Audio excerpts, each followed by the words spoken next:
Hello everyone and welcome to the clinical pharmacology session. Today we are going to speak about the clinical pharmacology of heart failure or drugs used for the heart failure, for the treatment of heart failure.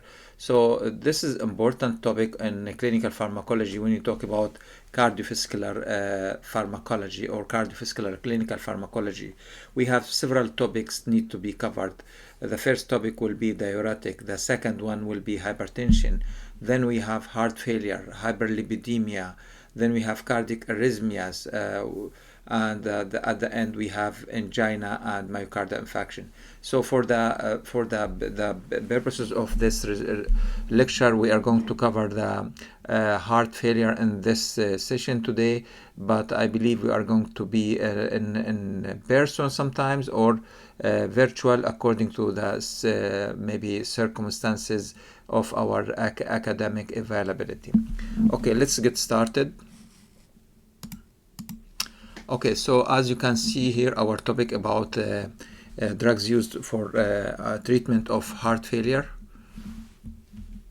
Okay, to start with the definition, what is heart failure? Heart failure is a progressive disorder in which the heart unable to pump sufficient blood to meet the need of the body, the metabolic need of the body. So when we don't have enough sufficient blood, that means we don't have oxygen, we don't have blood flow to the organs and tissues, especially when we talk about kidney, for example, or to the heart or to the brain.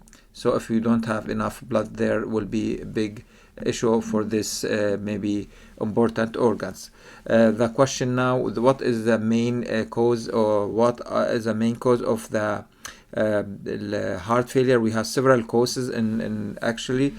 So as you can see here, the causes of heart failure, the leading cause of heart failure, we have atherosclerotic disease.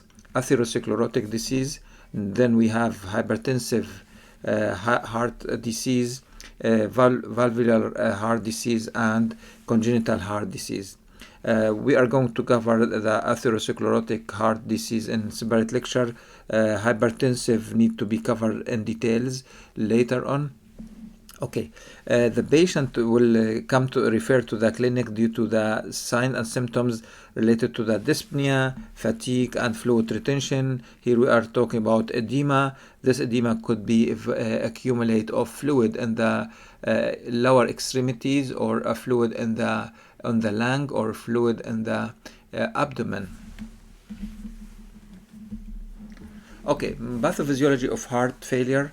The pathophysiology of heart failure is what we have really the heart unable to pump sufficient blood. In this case, the cardiac output will be decreased. So the fundamental physiological defect in heart failure, we have deficiency, we have decrease in cardiac output. This is an important issue. And in this case, we don't have enough blood to meet the metabolic requirement of the body, and therefore the patients will suffer from dyspnea and fatigue. For simplicity, we have two major categories, but if you go to the American Heart Association, we have more than four. We have two major categories for heart failure. We have heart failure with reduced ejection fraction. We call this one systolic failure. Systolic failure, here the heart unable to pump enough blood. The blood here we have impaired contractility, decreased contractility. Okay, reduced ejection fraction. Okay, then we have heart failure with reserve ejection fraction. So the reserve ejection fraction happened during diastole. We call this one diastolic failure. So we have systolic failure and diastolic failure. In this case, we have reduced filling and cardiac output. So what we have here, we have stiffening on the ventricular wall and unable to fill with the blood.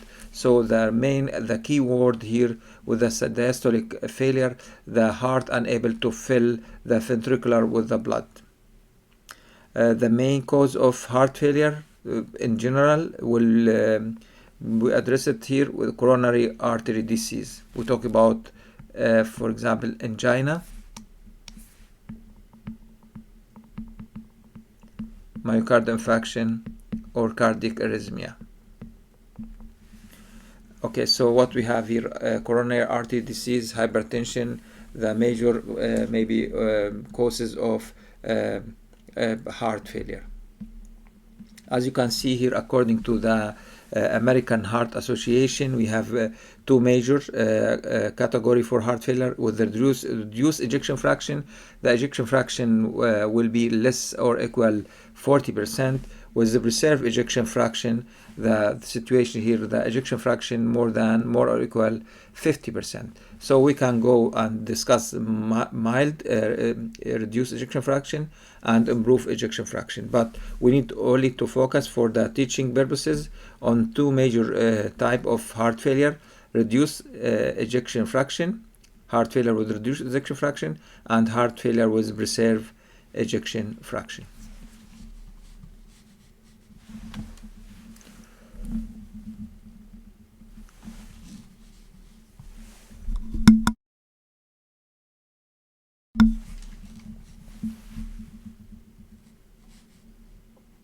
Okay, category according to the New York Heart Association heart failure category or classification.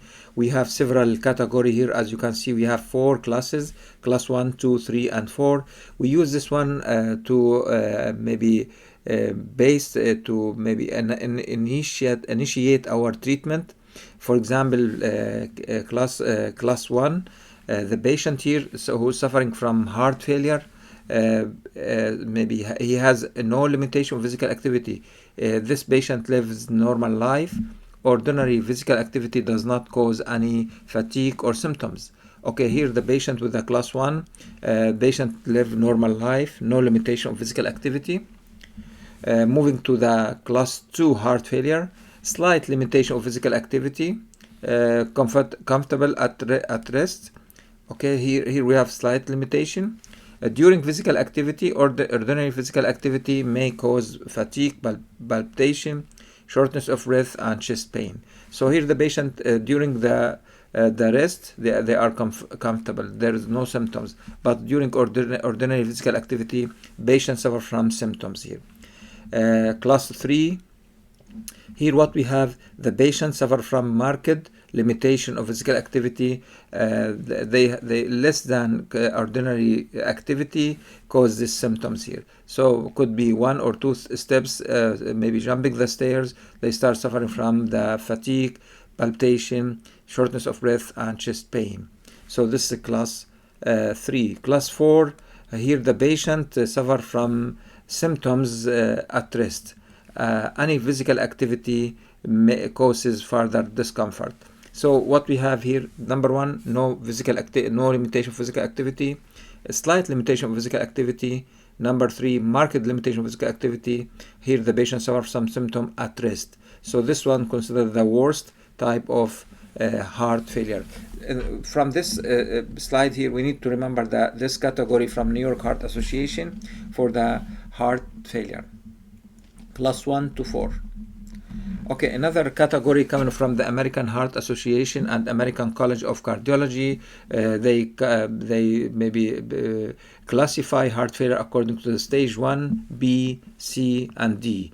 As you can see here, the people here at risk of heart failure, they don't have heart failure, but they have risk of heart failure. So the people who are at risk of heart failure, but they don't have symptoms, but they don't have symptom or structure of heart disease, they have risk of heart failure. Number 1. Stage B, pre-heart failure, people without symptoms. There is no symptoms in this situation here, but they have structural heart disease. They have some structural defect in the heart. Stage B. Stage C, here we have structural plus symptoms. Here we start with the symptoms. Stage 3, symptomatic heart failure. Stage D, here we have advanced heart failure. Patients suffer from symptoms during daily life, affect daily life, and may require hospitalization in several occasions. So as you can see here, we have stage 1, stage A, B, C, and D. E, patient has only risk factors. They don't have any symptoms. They don't have any structural disease. Stage B, they have no symptoms, but they have some structural defect. Stage C, they have structural defect plus symptoms. Stage D, they have symptoms that interfere with the daily life activity and require hospitalization. So as you can see here, we have category. We have two types of category according to the American College of Cardiology, American Heart Association. This is one category, stage A, B, C, D. And then we have a New York Heart Association category class 1 to 4. And we need to be familiar with this category. Okay, so when we have it, if you go to the stage 1 according to the American, they said people may have risk of heart failure. The question now, what are risk of heart failures?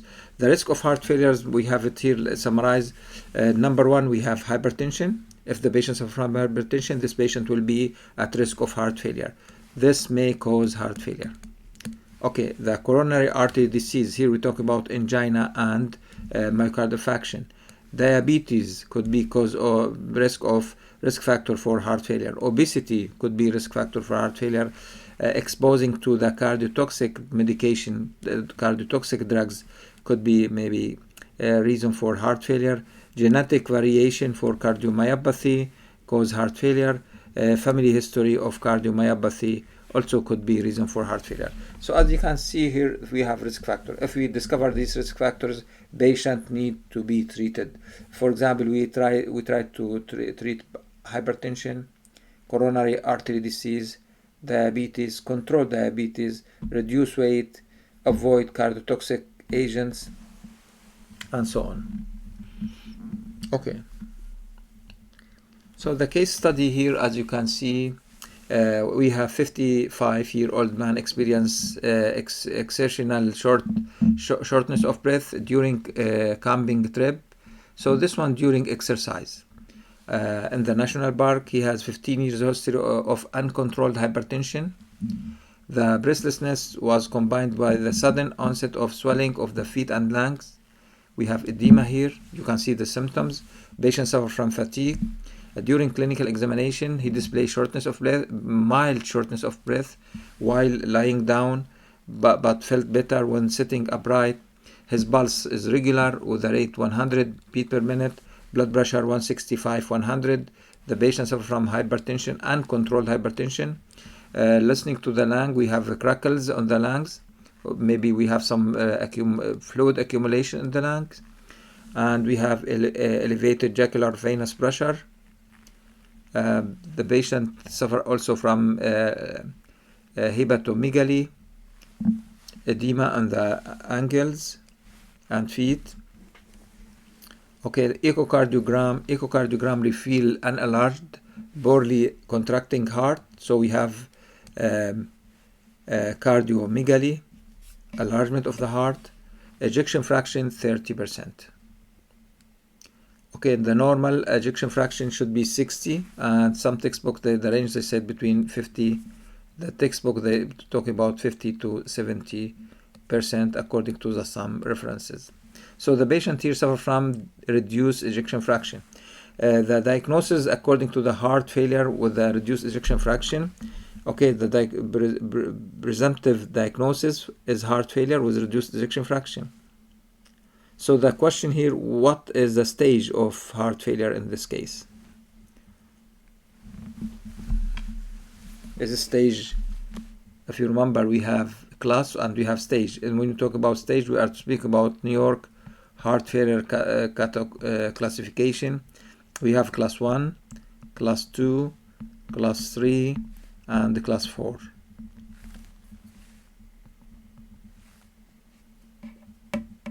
So what do you think here? If you say a class is not class 4 because the patient unable to carry any physical activity, if we talk about class 2 and 3, we are between these two, but it's not at 1, because here the patient does not suffer from any symptoms. There is no symptoms. and the patient suffer from symptoms already according to the case, we are between 2 and 3. I prefer to go back and look at the data, what we have according to the category. They said slight limitation of physical activity, ordinary physical activity may cause symptoms, marked limitation, less than ordinary activity. What do you think? The patients maybe practice ordinary physical activity or less than ordinary physical activity? Is it stage 2 or 3? This one could be maybe relevant to the stage 3.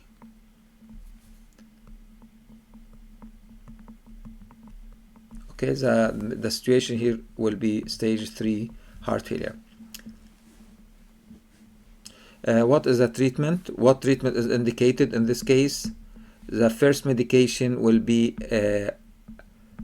angiotensin-converting enzyme inhibitor, like for example lisinopril or captopril or any ACE inhibitor. Okay, so I will stop here for a break, then we come back again. Thank you for listening.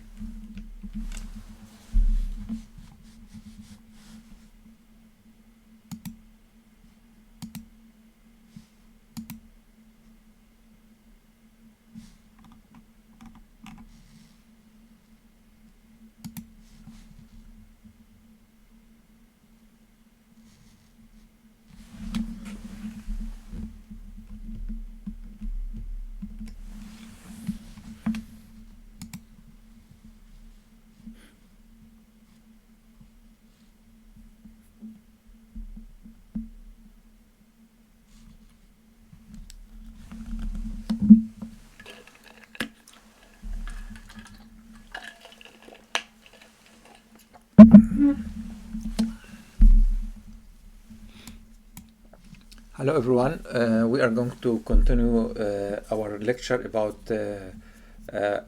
heart failure, about clinical pharmacology of heart failure and drugs used to treat heart failure. Okay, so speaking about the symptoms, the patient may suffer from tachycardia, which means increased heart failure, increased heart rate, tachycardia, increased heart rate, decreased tolerance to exercise, shortness of breath, dyspnea, accumulation of fluid, especially we talk about peripheral edema in the lower extremities, and in the lung causing pulmonary edema. If we speak about accumulation of the fluid in the peritoneal cavity, we are talking about ascites. So we have 3 types of edema could be associated with the heart failure: peripheral edema, pulmonary edema, and ascites. Patient may suffer from cardiomegaly, heart enlargement, and hypertrophy associated with remodeling or modification in the heart shape. So this is what we have for the heart failure. Patients suffer from tachycardia, dyspnea, edema, and cardiomegaly.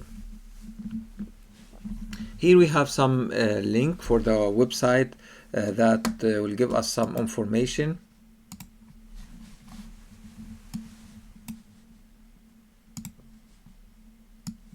So as you can see here, we have the anatomy of the heart. We look on the left side, right side, left ventricular and right ventricle, and then we have the pulmonary arteries. We have superior vena cava, inferior vena cava, and we have the aortic arc of the heart. So you can see here the heart anatomy according to the link there. Looking on the chest X-ray, we prefer to look on what is the normal chest X-ray we have there. Okay, this is a normal chest X-ray. You can see here in chest X-ray we have the air in the lung appear like a black spot. So you can see here the clear border for the lung. The diaphragm is very clear with the angle here between the ribs and the diaphragm. maybe the outline, the border of the heart is very clear, and you can see here the border of the maybe both lungs is very clear also. So this one related to the normal chest X-ray. We can see it on patient with a healthy subject here. Okay, what happened with patient who suffer from pulmonary edema? Okay, so here the case when the patient suffer from pulmonary edema.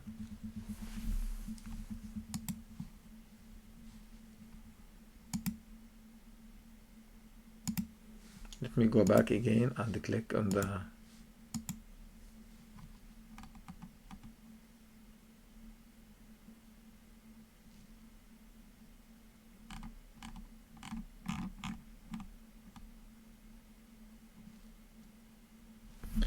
okay, so we can go back to the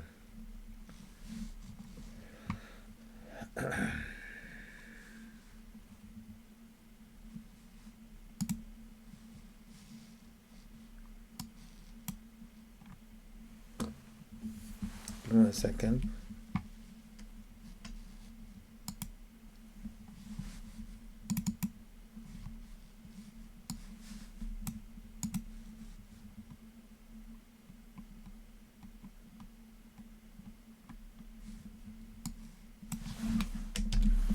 Okay.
Welcome back, everyone. After this short break, we will continue our session about clinical pharmacology of heart failure. As we discussed in the beginning, we covered the definition of heart failure. Okay, the definition of heart failure, and then we have the pathophysiology of heart failure. Two major types of heart failure we are going to discuss it and covered with our lecture. Heart failure with reduced ejection fraction, we call this one systolic heart failure. Then we have heart failure with the preserved ejection fraction, we call this one systolic heart failure, and we explain the difference between systolic and diastolic. Okay, so we have different category now coming from the American Association. According to the category here, reduced ejection fraction, preserved ejection fraction, but we have mild and improved ejection fraction. So reduced ejection fraction, the left ventricular ejection fraction will be equal or less than 40%. Preserved ejection fraction more or equal 50%. Here we discuss the category from New York Heart Association, class 1, 2, and 3, 4. Class 1, no limitation, slight limitation, physical, marked limitation, and no symptoms. Then we have stage A, stage B, stage C, and D. As you can see, if we discuss here the symptoms, we can see the symptomatic is stage C. But if you discuss with the stage A and B, we have no symptoms. The stage D, the patients have suffer from daily symptoms and need to be hospitalized repeatedly.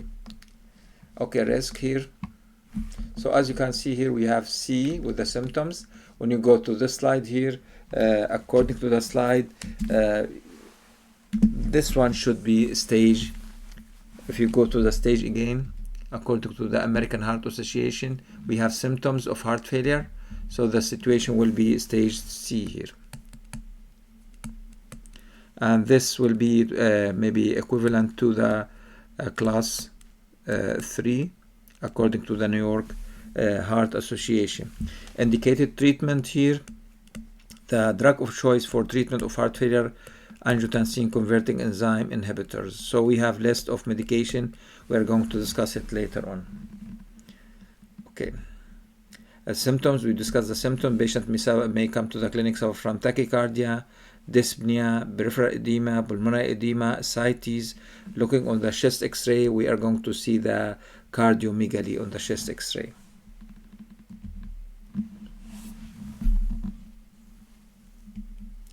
So what we have regarding the cardiomegaly,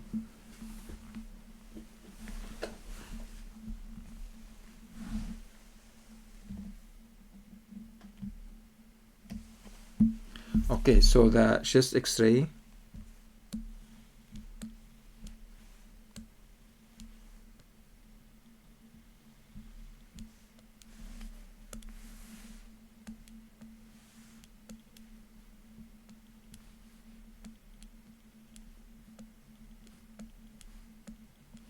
okay, for the heart, then we have lung here and another lung here. This is third, and the third size of the entire chest. As you can see here, what we have, the heart maybe represent third of the chest, 1/3 of the chest. This is the normal heart size on the chest x-ray. And patients suffer from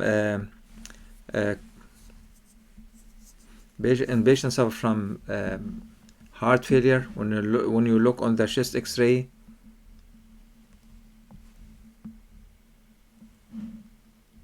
this is the shape of the heart. So you can see the heart maybe represent more than 1/3, like 2/3 of the chest x-ray. So you can see the space here is more than 1/3. So we call this one cardiomegaly. Okay, I will move back. So with what we have here, we have cardiomegaly, enlargement of the heart.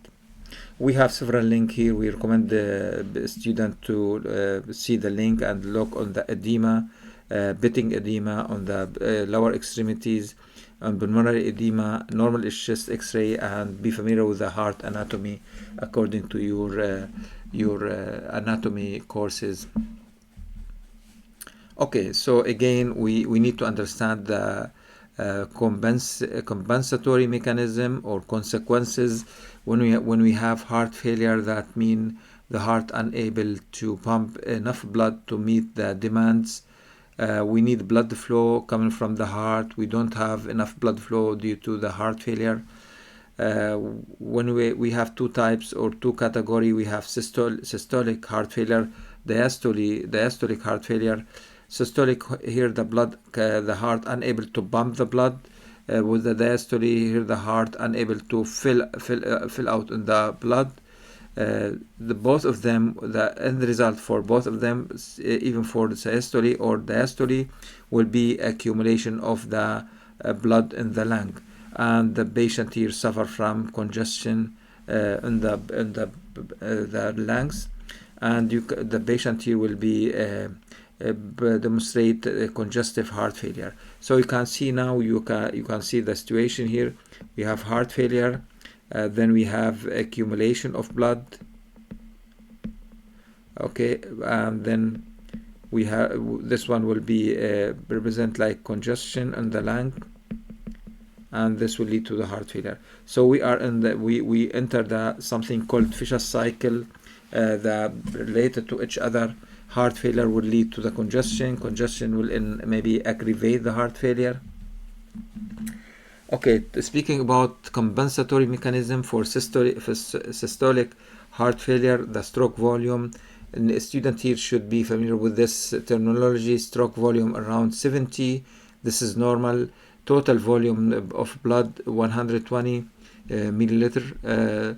Normal ejection fraction, we look on this the percentage, it's about 50 to 70%, and normally about 64-65%. Here, when the patient suffers from systolic heart failure, we have reduced ejection fraction. This could be like between the less than 40%, less or equal 40%. We consider this one like systolic heart failure.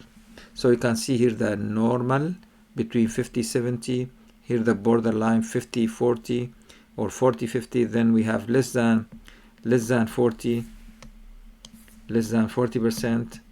This is maybe it's a systolic heart failure. Diastolic heart failure. Here the heart unable to fill the blood, stroke volume will be decreased, total volume will be decreased. So you can see both percentage will be decreased, the stroke volume, total volume, and if you look on the ejection fraction will be normal.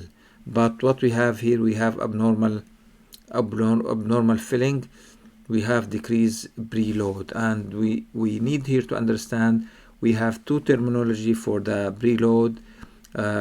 Talking about the heart, we have something called afterload, and we have something called preload.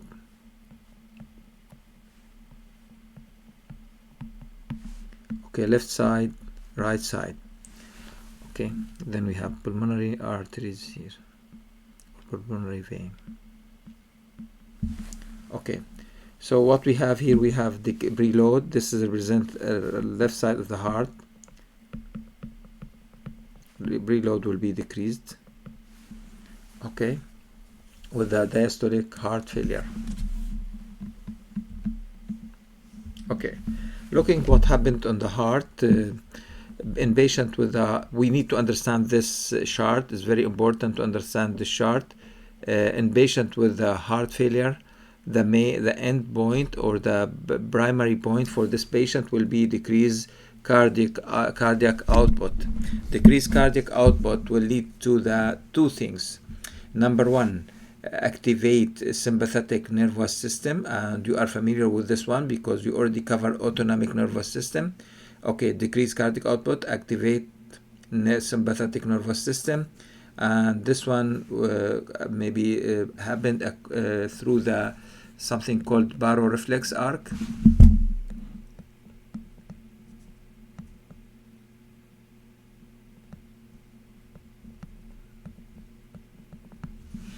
Okay, then we have the angiotensin activate angiotensin receptor or renin-angiotensin-aldosterone system. So decrease, as you can see here, decreased cardiac output will lead to the activate sympathetic nervous system and activate angiotensin system. Activate sympathetic system will cause vasoconstriction. This will lead to the cardiac remodeling. This is number one. Okay, talking about activation of angiotensinogen. Angiotensinogen under the effect of renin enzyme will maybe transfer angiotensinogen to angiotensin 1. Angiotensin 1 will be converted to the angiotensin 2. We have an enzyme here called angiotensin-converting enzyme. Then angiotensin 2 will increase release of or formation of aldosterone. Angiotensin 2 not only increase formation of aldosterone, stimulate the release of antidiuretic hormone or vasopressin from the posterior pituitary loop. Angiotensin, here we need to maybe look on the action of angiotensin. Number one, angiotensin considered like the most potent vasoconstrictor, cause vasoconstriction. Number 2, increase release of aldosterone. Number 3, increase release of antidiuretic hormone. Number 4, activate sympathetic system. So you can see here we have so many factors or so many action of angiotensin. So someone may ask, number 1, induce vasoconstriction. Number 2, activate sympathetic system. Number 3, cause cardiac remodeling. Number 4, increase antidiuretic hormone.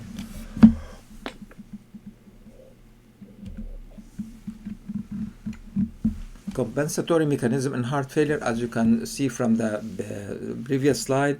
Number 1, increase sympathetic activity. Number 2, increase renin-angiotensin-aldosterone system, activate natriuretic peptide, and myocardial hypertrophy. We are going to discuss these pathophysiological responses, compensatory responses according to the response to the heart failure. So when you have heart failure, this is what we have: activate, and hypertrophy, and increase. So activate sympathetic system, activate renin-angiotensin-aldosterone system, cardiac hypertrophy. Then we have activation or increase B natriuretic peptide. So we have several factors we need to look at it. Let me look on this article here.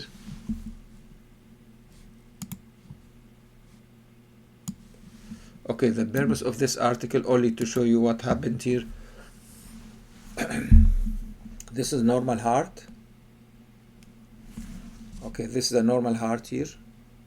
And this is the heart affected by the congestive heart failure. Hypertrophy, cardiomyopathy. You can see here the thickness, the enlargement of the heart compared with the ventricular thickness here.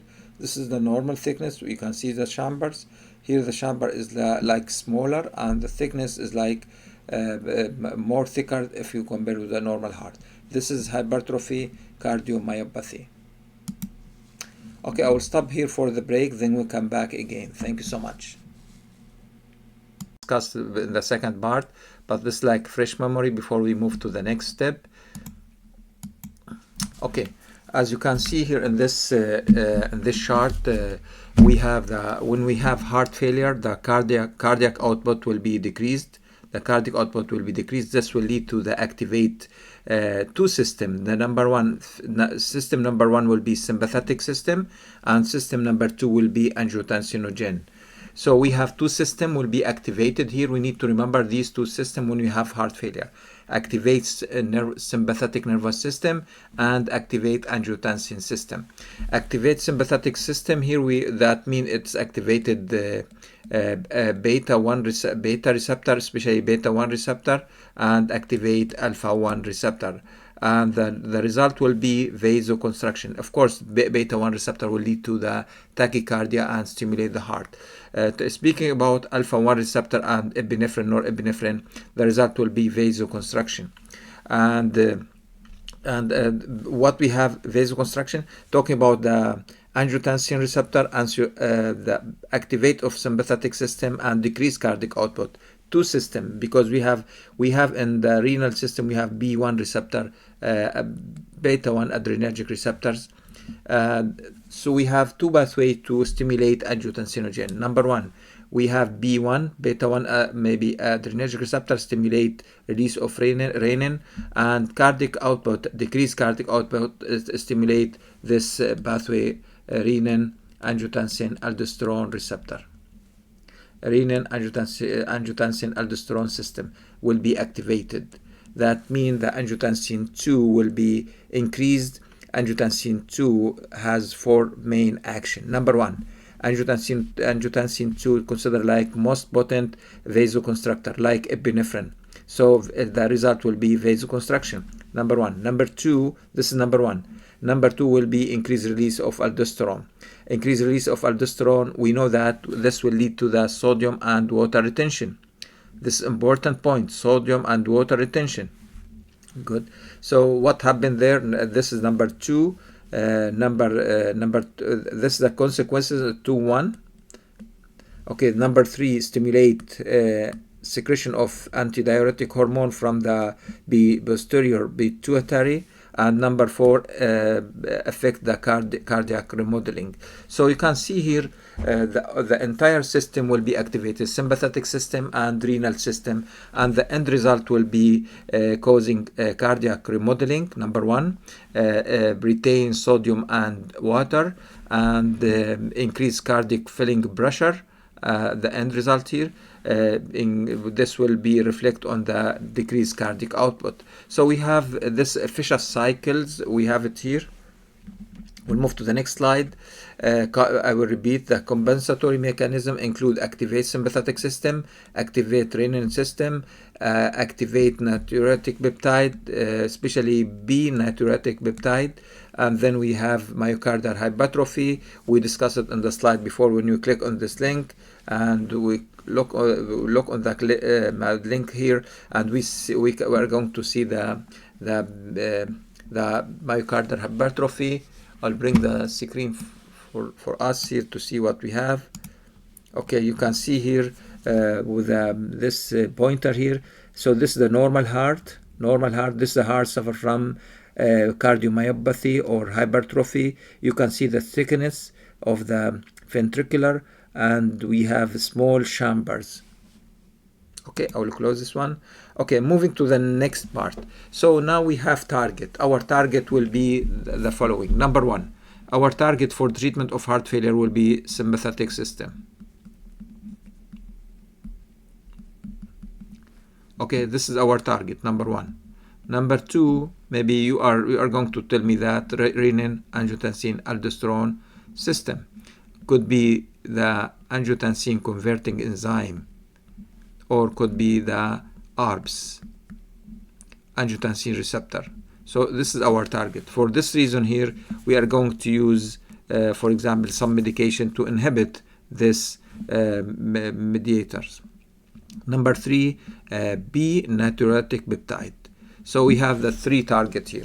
And number 4, we look on the medication. For example, we have decreased cardiac output, and we look for some medication to increase cardiac output, such as, for example, beta agonist. Okay, and we can look on the phosphodiesterase inhibitor. So we are going to, this is our target here and similar, and this is the most important one. First choice, second choice, third choice, and so on.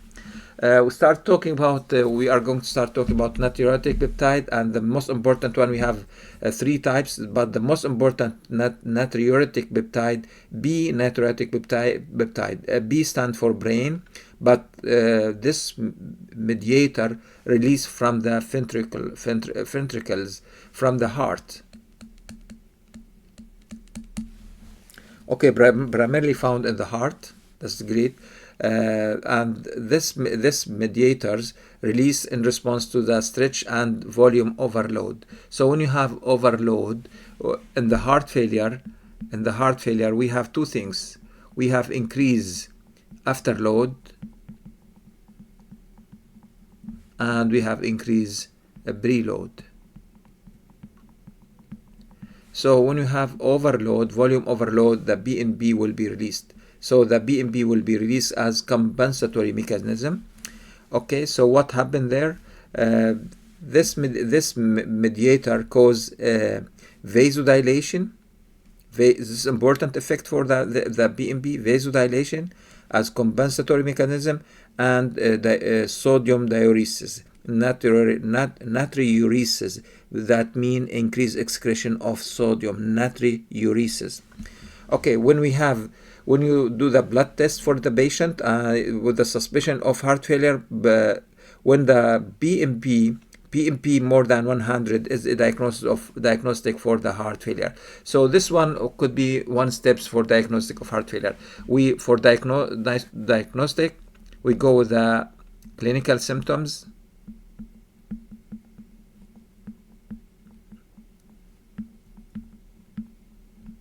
Then number 1. Number 2, we go with the chest x-ray. Number 3, we go with the echo. number 4, cardiac catheter, and BMP. So all these could be helpful in diagnosis of heart failure. It's not our topic today. We are not going to ask about this one. Okay, moving to the next slide. So here we are going to speak a little bit in depth what happened with the angiotensinogen. Angiotensinogen released or synthesized in the liver. So the main organ responsible for synthesis of angiotensinogen, the liver, and angiotensinogen considered like mediators. Angiotensinogen under the effect of renin enzyme will be converted to the angiotensin 1. So the main function of renin to convert angiotensinogen to the angiotensin 1. Okay, then after the effect of angiotensin converting enzyme, under the effect of this enzyme, the angiotensin 1 will be converted to the angiotensin 2, and this may be processed mainly happen in the blood vessels. Now you can see we have more than one organ. Liver produce angiotensinogen, the kidney release the renin, the renin goes to the blood, convert angiotensin 1 to the angiotensin 2. What is the action of angiotensin 2? We know that angiotensin 2 is considered like most potent vasoconstrictor. The result will be increased blood pressure. We know that when you have vasoconstrictor. What else? Then we have angiotensin 2 increase or enhance release of aldosterone from the adrenal cortex.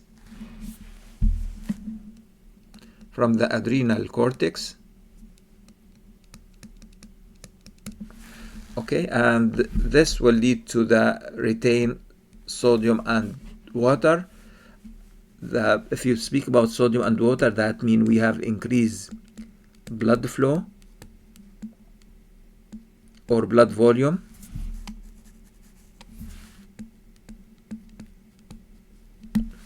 And the end result will be increased blood pressure. And according to all these processes, we have increased preload and increase afterload.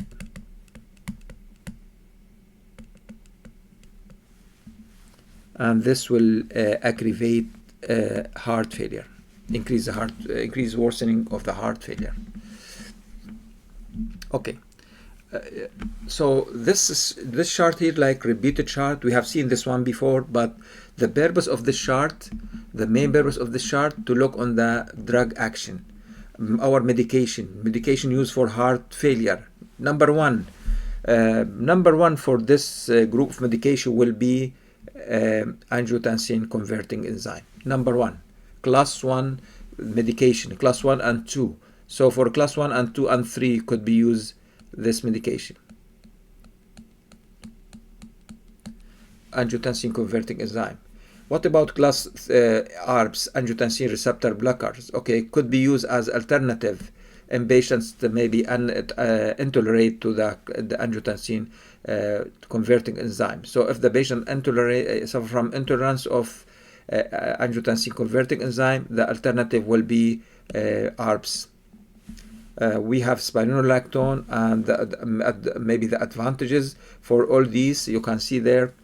We are going to ask, okay, which of these medication may improve cardiac remodeling? So all these factors, maybe speak about spironolactone, ARBs, ACE inhibitor, beta blocker, vasodilator, renin inhibitor. Okay, so we have so many groups in this chart. So the group of medication used for heart failure: number 1, ACE inhibitor; number 2, ARBs; number 3, renin inhibitor, and then we have beta blockers. Then we have vasodilation or vasodilators. Okay, if the patient suffers from edema and blood overload, the diuretic will be the option here. Spironolactone considered like diuretic also. So we have so many agents that could be used for the patient suffer from heart failure. And the last step, when the patient suffer from maybe category D or like category 4, according to the New York Heart Association, digoxin will be the last step for approach, not the first step. Okay, pharmacological treatment here for patients suffering from heart failure. As you can see, what is the purpose, the goal of therapy? Improve quality of life, relieve symptoms, dyspnea, fatigue, slow disease progression, minimize hospitalization, improve survival. So this is maybe the goal of therapy. Which medication available for the treatment? ACE inhibitor, number 1. Number 2, ARBs, aldosterone antagonist, beta blocker, diuretic, vasodilator, hyperpolarization agents, inotropic agents such as digoxin. We can go with a combination of neprilysin and ARBs. And the last one will be recombinant beta type natriuretic peptide. Okay, strategy for treatment of heart failure. Chronic heart failure managed by fluid limitation to 1.5 to 2 liter per day. So limit of fluid intake to 1.5 to 2 liters. Low sodium intake to less than 2 grams per day. Okay, if the patient suffers from comorbid disease, for example, hypertension, diabetes, or any other disease, we need to treat your patient, and we can start using diuretic here. Okay, so in patient with heart failure with reduced ejection fraction here, inhibitory of RAAS, inhibitor of sympathetic nervous system, and enhance activity of natriuretic peptide. All these find is like improve survival and reduce symptoms, decrease mortality. So if you talk about which medication improve survival, okay, you can see here we have ACE, we have ARBs, and then we have BMB, improve survival. Okay, we have some medication may make the situation worse, precipitate or exacerbate heart failure. We don't recommend for patients suffer from heart failure. We don't recommend. This is contraindication. I will type here CI, which mean or stand for contraindication or contraindicated. For example, with the patients suffer from heart failure, don't use NSAID, don't use alcohol, avoid the non-dehydropyridine calcium channel blockers. Some antiarrhythmic drugs considered contraindicated. This medication should be avoided or not recommended and sometimes contraindicated. Okay. So here we're talking about this slide here, medication ARBs, spironolactone, diuretic, and we have the aldosterone antagonist. So the purpose of this slide here to show you what we have is very important slide. You can see the ACE, this enzyme responsible for metabolism of bradykinin. Bradykinin, this medication will be this agent or this mediator, this endogenous agent will be metabolized by the enzyme, metabolized to the inactive bradykinin. So if you maybe block this one here, if you block the ACE and start talking about ACE enzyme inactivate bradykinin, that's great. What happened if you inhibit this enzyme? When you inhibit this enzyme, the result will be increased level of bradykinin. Increased level of bradykinin, this will lead to the vasodilation, vasodilatory effect, and some study found that this may be related to the increased release of prostaglandin. So we have maybe some explanation. Other study talk about release of nitric oxide. So we have maybe several theories about how ACE inhibitor enhance bradykinin release and affect prostaglandin and nitric oxide. Okay, how this medication work, how the ACE inhibitor work, mechanism of action. Before we go to the mechanism of action, we have list of medication here, suffix with ended with the bril. You can see benazebril, captopril, enalapril, fesinopril, lisinopril, Fasotec, Lotensin, Cistril, Monopril, Moxibril. We have all these group of medication belong to the angiotensin converting enzyme, angiotensin converting enzyme inhibitor. Okay, so we are familiar with this cascade. The question now, what is the effect of angiotensins? So we are speaking here about how this medication, mechanism of action, inhibit the enzyme. This is the mechanism of action. So we can speak about this one, how this medication work. This medication inhibit the enzyme called angiotensin converting enzyme. So another question, what is the action of angiotensin converting enzyme inhibitor? We have four main action. Number one, cause vasodilation. Number two, decrease activation of some sympathetic nervous system.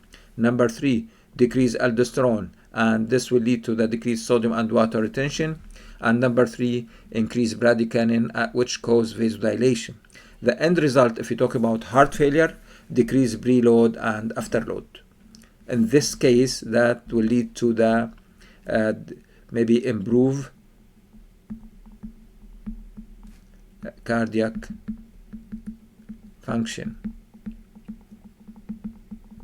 Okay, the same will be applied when you speak about a patient suffer from hypertension. The end result will be decrease blood pressure. Okay, I will move to the next slide. So this slide is very important. This slide is talking about what is the mechanism of action, inhibit the enzyme. What is the action? For action, vasodilation, decrease activation of sympathetic system, decrease release of aldosterone, and enhance bradykinin. Okay, benefit, action, we already discussed action with you. The benefits here, ACE inhibitors, benefit in heart failure, improve clinical signs and symptoms. The patient can practice their daily life. Improve survivor, decrease mortality. That's great.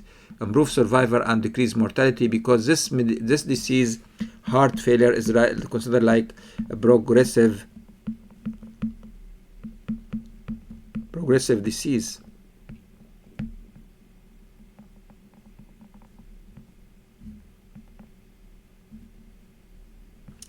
Okay, so what we can see here, improve survivor, decrease mortality, and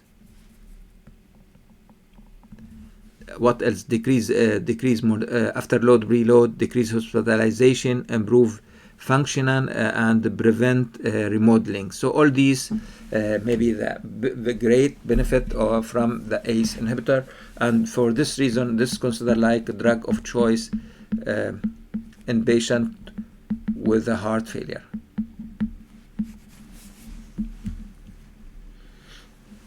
Therapeutic uses, we use for patient, newly diagnosed patient, could be class 1, class 2, class 3. Okay, so this will be good for the patient. Patients suffer from hypertension. Okay, so heart failure, number 1. Okay, heart failure. Number 2, hypertension. Number 3, myocardial infarction. So 3 indication, main indication. What is a side effect? Some patients may suffer from postural hypotension, renal insufficiency, hyperkalemia, dry cough, and angioedema. So hyperkalemia, we need to be familiar why it's happened, hyperkalemia. Okay, so the bold underline, that means attractive, important. Hyperkalemia, dry cough, angioedema, associated with the angiotensin converting enzyme. If we need to explain why hyperkalemia happened, we need to go back to the whiteboard and discuss that with you.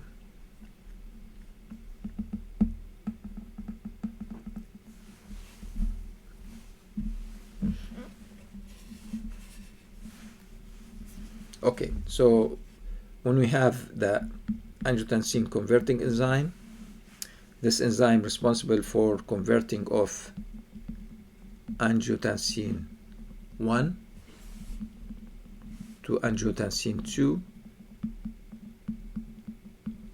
and this will lead to the increase or enhance formation of aldosterone. Okay, and the result will be water and sodium retention.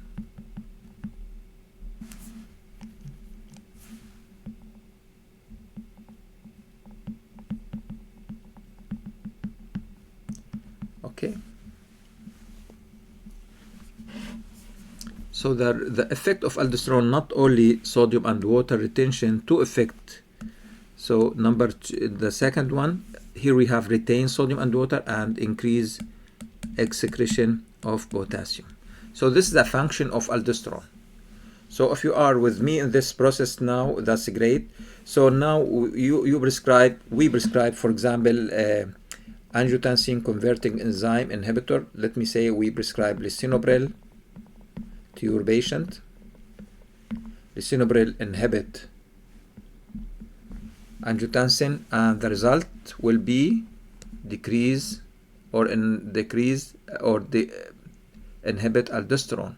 So the result will be to antagonize this action. So when you inhibit and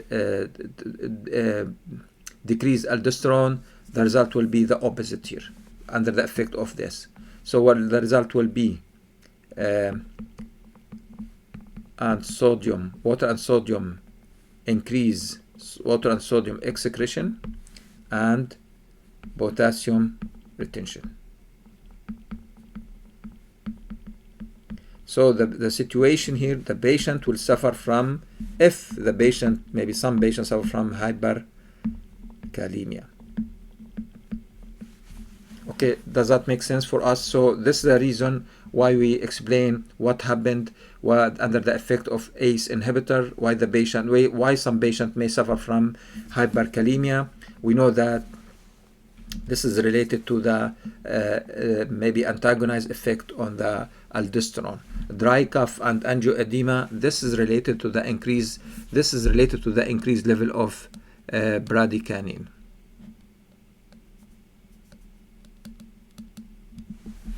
Okay, angiotensin is very important, topics here for us. Angiotensin converting enzyme are teratogenics and should not be used during pregnancy. Should not, and we can say must not be used during pregnancy.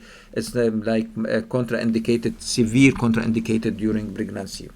During this treatment, we need to monitor blood creatinine level and potassium level due to the hyperkalemia. Okay, so you can see from this maybe slide here, because of the risk of hyperkalemia, potassium level must be monitoring, particularly with the concurrent use of potassium supplement, potassium sparing diuretic, or spironolactone antagonist. So we have to be careful if the patient take any medication or supplement contain potassium. This will lead to or maybe aggravate hyperkalemia. The list here show us the name, generic name, brand name for the medication available in the clinical practice. Enalapril Vasotec, 2.5 milligram available. The initial dose and the daily dose will be 10 to 20 milligram twice daily. Enalapril, and some article talking about once daily. And then we have lisinopril, we have kinapril, ramipril, monopril, fosopril. We have all these medication. We have the initial dose. What is the range of this dose? This one we gain it by the practice about ACE inhibitors. So we have generic name, Vasotec, we have the Acupril, Altase, and then we have other medication. Okay, so I think we have maybe case study, simple case study for us. Patient is newly diagnosed with a heart failure with reduced ejection fraction, is symptomatic. What is the most appropriate medication to initiate for the symptomatic and survivor benefit here? Dobutamine, yes or no? Furosemide, yes or no? Lisinopril or sacubitril valsartan. This is combination, two medication in one tablet. Okay, the butamine stimulate beta 1 receptor. It's not for the situation, not used. Furosemide, this medication mainly used for edema, pulmonary edema, and it's not first choice. For initiate treatment, as initial treatment for the patient newly diagnosed, not furosemide. Lisinopril, yes. Lisinopril is correct. Lisinopril belong to the angiotensin converting enzyme inhibitor, Cicobatril and valsartan, this medication combination, and could be used for patient not response to the lisinopril. Which of the following statement best describe the action of ACE inhibitor in patient with heart failure? Okay, ACE inhibitor increase physical resistance. ACE inhibitor may decrease cardiac output, reduce preload after load, increase aldosterone. Okay, I will start from D. ACE inhibitor. So this group of medication, they said increase aldosterone. Yes or no? No. The correct one should be decrease, not increase. ACE inhibitor reduce preload after load. Correct. ACE inhibitor decrease cardiac output. No direct effect on cardiac output. ACE inhibitor increase vascular resistance. What do you think about this one? Yes or no? If you said no, you are correct. So increase physical resistance. The end result will be decrease vascular resistance. Okay, ACE inhibitors decrease vascular or vascular resistance, not increase, decrease vascular resistance. Okay, role in the treatment, as you can see here, the benefit: decrease mortality, decrease after load, decrease reload, improve tolerance, and improve survivor, decrease mortality. This is important one for the medication in general. This slide maybe mentioned the ARBs in the treatment. Can we use ARBs? Yes. Recommended in patient with the prior or recurrent symptoms of chronic heart failure with reduced ejection fraction who are intolerant to the ACE inhibitor. So patient maybe present intolerance to the ACE inhibitors due to, for example, cough or angioedema or other risk factors. This patient will be placed on the ARBs such as losartan.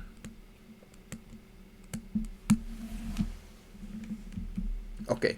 For the ARBs used in heart failure is mainly substitute in patient who cannot tolerate ACE inhibitor due to the cough or angioedema. So cough or angioedema, you place the patient on ACE, the patient starts suffering from cough or angioedema, the alternative will be ARBs. And we discussed that angioedema and cough is mainly related to the increased level of bradykinin in the blood. Medication available, we have candesartan once daily, we have valsartan twice daily, losartan, Cozar, so we have Diovan, Cozartan, then we have combination between sacubitril and valsartan and the brand name Entresto. Also we use it for the patients suffer from heart failure, 49 milligram, 51 milligram, sacubitril, valsartan twice daily.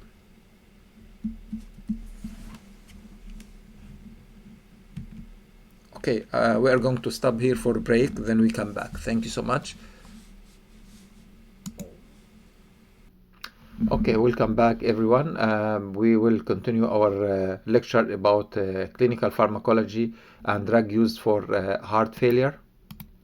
As you can see on the screen here, the third group, we have aldosterone receptor antagonist, we have spironolactone and eplerenone, and this group of medication considered like antagonist for the aldosterone receptor.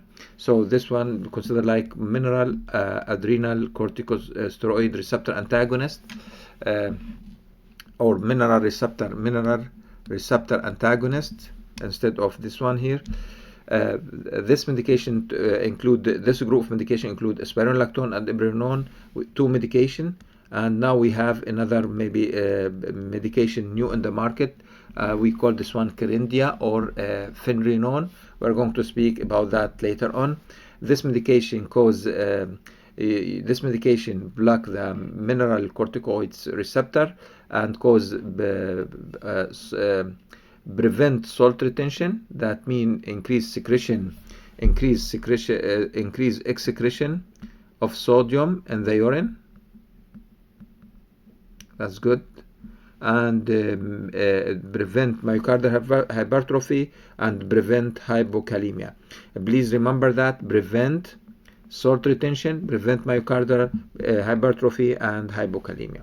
Spironolactone also maybe has affinity for the androgen progesterone receptor, and patient may suffer from gynecomastia and dysmenorrhea. Gynecomastia means enlargement of the breast in male and female, even outside the pregnancy. So some patients may suffer from galactorrhea.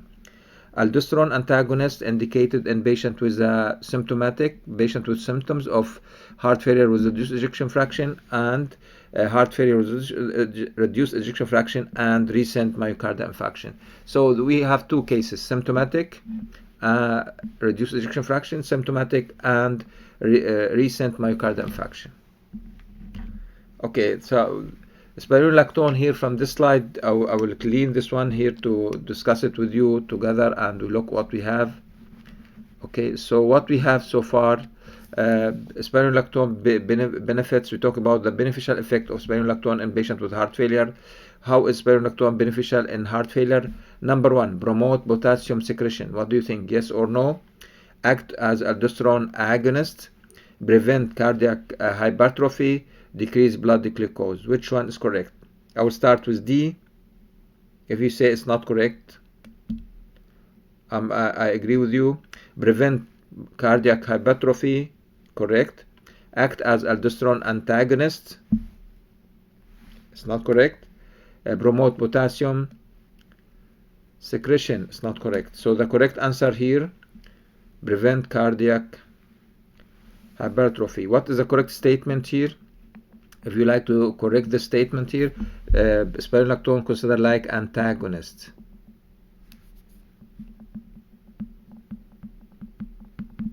Okay, spironolactone promote potassium. What do you think? Spironolactone considered like sparing potassium, keep the potassium inside the body, and therefore cause a case called hyperkalemia.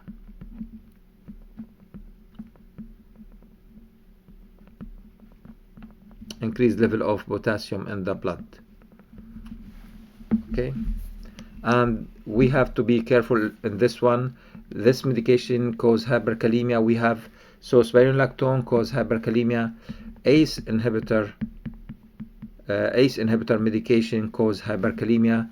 For this reason, we don't prescribe spironolactone in combination with, we don't use it. We don't prescribe this maybe combination together. It's not recommended, and the reason, because there is a risk of hyperkalemia. Okay, next group will be beta blockers, but before we go to the beta blocker, we need to discuss third medication now available from this group. Okay, this medication name, as you can see here, the brand name Kerendia and the generic name Finrenone, available as a tablet, 10 and 20 milligram, and you can see here the Finrenone protect from the CKD in type 2 diabetes. I like this diagram here. So Finrenone prescribed to the type 2 diabetes and prevent the development of chronic kidney disease and prevent from heart and kidney disease. For if you go to down a little bit, you can read the indication. Kerendia, Finrenone is used to or indicated to reduce the risk of sustained EGFR decline, end-stage renal disease, cardiovascular death, and non-fatal myocardial infarction. For this reason, we need to remember this effect, and it's important. Kerendia, Finrenone used for the. So this is the information about Kerendia. I will maximize a little bit to read the information. This is approved by the FDA 2021. Kerendia tablet, Finrenone generic name, non-steroidal mineral corticoid antagonist. This is an important one. Non-steroidal mineral corticoid antagonist indicated to reduce risk of decline EGFR and end-stage renal disease, prevent cardiovascular death and non-fatal myocardial infarction and hospitalization for heart failure in adult with a chronic kidney disease and the CKD with type 2 diabetes. So this is a very important topic here. If you go back again, prevent from heart disease, prevent developing of CKD, preserve and prevent CKD in patients with type 2 diabetes. Very important concept about a new medication to treat heart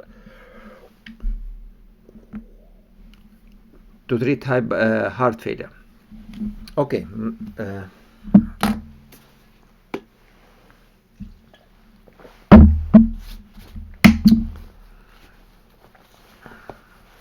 Moving to the next or the next group of medication used for heart failure, we have beta blockers. We have maybe several medication, as you can see here: bisoprolol, carvedilol, long-acting metoprolol, and this long-acting called metoprolol succinate. So we have bisoprolol, carvedilol, and metoprolol succinate considered like long-acting beta blocker. The benefit of beta blocker is believed to be involved in prevention of chronic activation of sympathetic nervous system. So the main reason of using beta blocker in heart failure to prevent activation of sympathetic nervous system. Prevent activation. Okay. Evidence of action here, they found that this medication decrease heart rate. This group of medication inhibit release of renin, and improve systolic function. So this is an important one. Improve systolic function, heart rate, decrease remodeling, decrease hypertrophy, and decrease cell death. Reduce morbidity, mortality associated with the heart failure, reduce ejection fraction. A treatment should be started at low doses and gradually titrated to the target desired dose.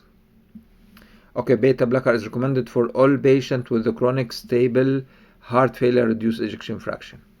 So we have now the case: bisoprolol, carvedilol, metoprolol succinate, because this group of medication work on the improved systolic function, decrease remodeling, decrease hypertrophy, decrease cell death, and reduce morbidity, mortality. We start normally with low doses. Okay, medication available for the treatment: bisoprolol, carvedilol, and metoprolol.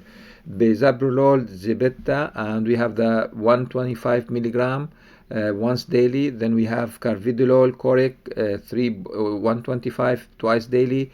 We have carvedilol phosphate, Coric CR, control released, 10 milligram once daily. We have the maintenance dose.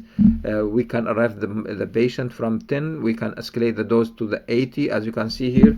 Moving to the metoprolol succinate, this one considered like control release or extended release.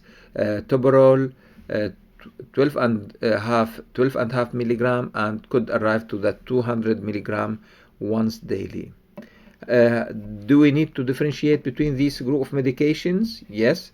Carvedilol is non-selective beta blocker. Please remember that. That means carvedilol block beta 1, block beta 2, also block alpha 1. So what we have here, this is non-selective. Carvedilol block alpha 1, block beta 2, and block alpha beta 1, beta 2, and alpha 1. So adrenoceptors. So carvedilol, non-selective medication used for heart failure. What we have else? We have bisoprolol, metoprolol succinate, as to consider like beta 1 selective. So which of the following beta blockers considered like beta 1 selective and used for heart failure? We have bisoprolol, metoprolol succinate. Okay. Talking about metoprolol, we have two types of metoprolol in the market. We have metoprolol succinate, extended release, succinate extended release once daily. Then we have immediate release of metoprolol titrate. This one is not allowed to use in patients with heart failure.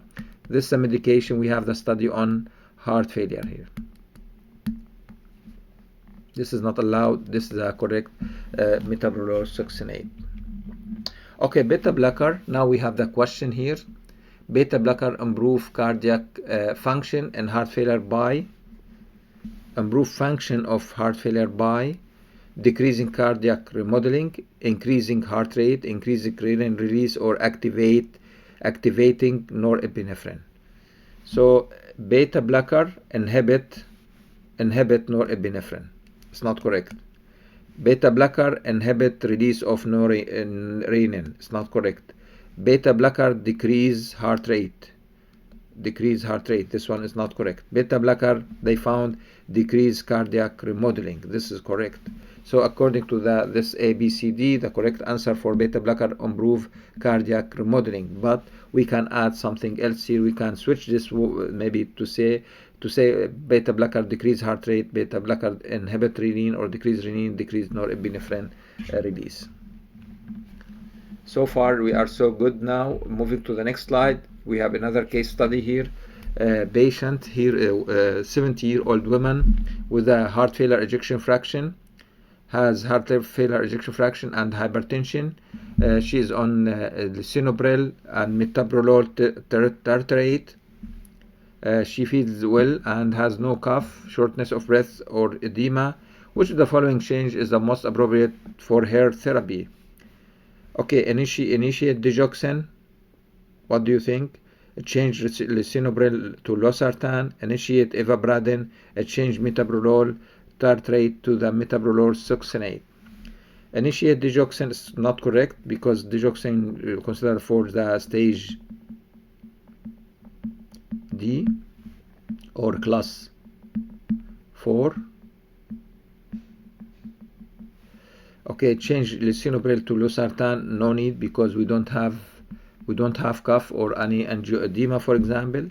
Initiate Ivabradine is not mentioned in the guidelines now currently, but maybe later we can discuss it. Change metoprolol to the tartrate to the metoprolol succinate. This is correct. What we need here, we need metoprolol succinate. This is a correct answer here. Okay, we're done with the next group. So we already discussed with you in the beginning. We discussed the ACE inhibitor. If you remember, we discussed that. Then we discussed ARBs. Then we have aldosterone antagonists.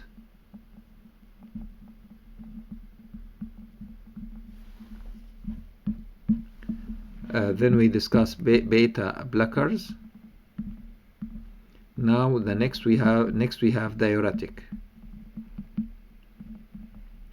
So we have a group of medication now. We have with number 5, diuretic. This group of medication improves symptoms and signs of volume overload. So when you have edema, okay, when you have edema, could be peripheral edema or pulmonary edema, ascites, we use diuretics to improve symptom of volume overload. When the patient suffers from dyspnea, orthopnea, or the peripheral edema, this is a medication here. This medication decreases plasma over volume, decrease venous return, and decrease preload. I'm not sure if this is clear for you. So what we have here, when you prescribe diuretic to your patient, this will be increase sodium and water retention, increase sodium and water excretion in urine. This will lead to the decreased blood volume and at the end will decrease venous return to the heart. Here we are talking about preload. So we have the process here for the diuretic. Diuretic, they found also diuretic decrease afterload by reducing plasma volume. So plasma volume reflect on the preload and afterload of the heart. Loop diuretic, most commonly used diuretic in patients with heart failure, used in patients who require extensive diuretic. Loop diuretic considered like strong diuretic, used in patients with renal insufficiency. So because this group of medication, loop diuretic, considered like strong diuretic. For this reason, this medication work even in patients with renal insufficiency or renal impairment function or impairment function of kidneys. So loop diuretic is a candidate for the use, especially if the patient suffers from peripheral edema or like pulmonary edema. Loop diuretic Lasix. Okay, we have Lasix here. We have a brand name for Lasix brand name, furosemide generic name. Then we have the doses. You can read it at your own time. We have bumetanide, then we have torsemide, and the brand name, then we have doses. Okay, moving to the diuretic here, they try to remind us diuretic have not been shown to improve survival in heart failure. So when the patients suffer from heart failure and we try to prescribe medication to improve survival, we think about ACE inhibitor, improve survival. So ACE inhibitor, I will select this one. ACE inhibitor improve survivor, ARBs improve survivor, aldosterone improve survivor, beta blockers improve survivor. But we don't have evidence maybe indicate that diuretic improve survivor, and diuretic should only be used to improve sign and symptom of volume access. So this is important topics here for us, or important concept. Okay, next, regarding to the heart failure, we have combination therapy in one tablet, and the brand name called Entresto, and the generic name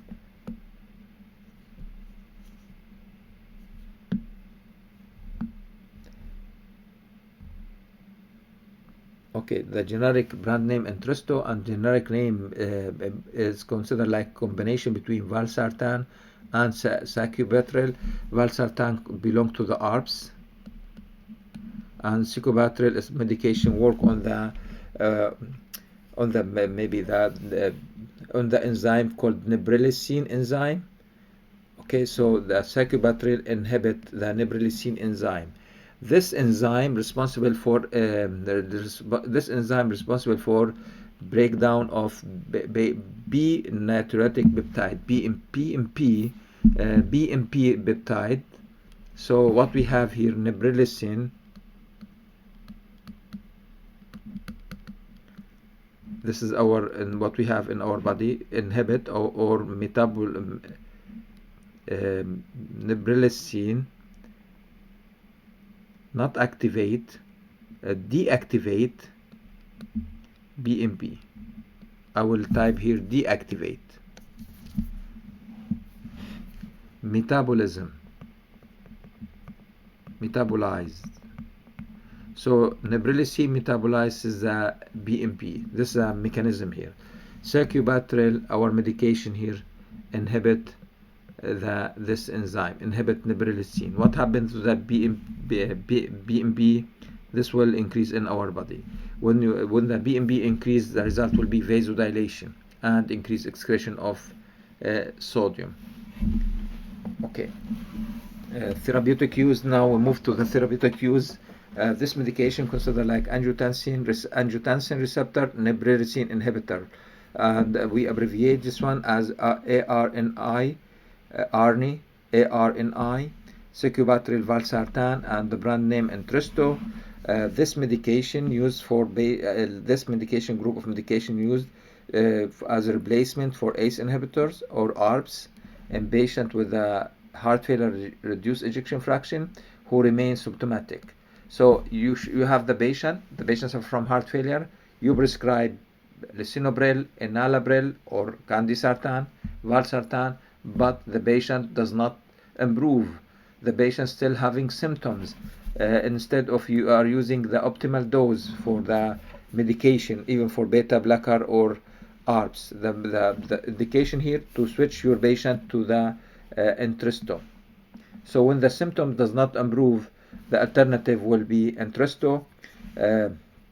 We can look on some data here for the Entresto.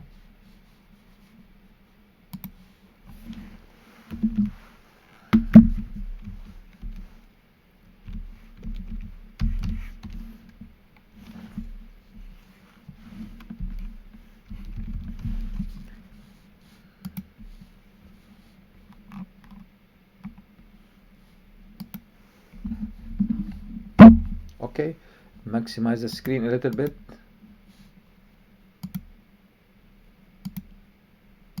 Okay, so what we can see here,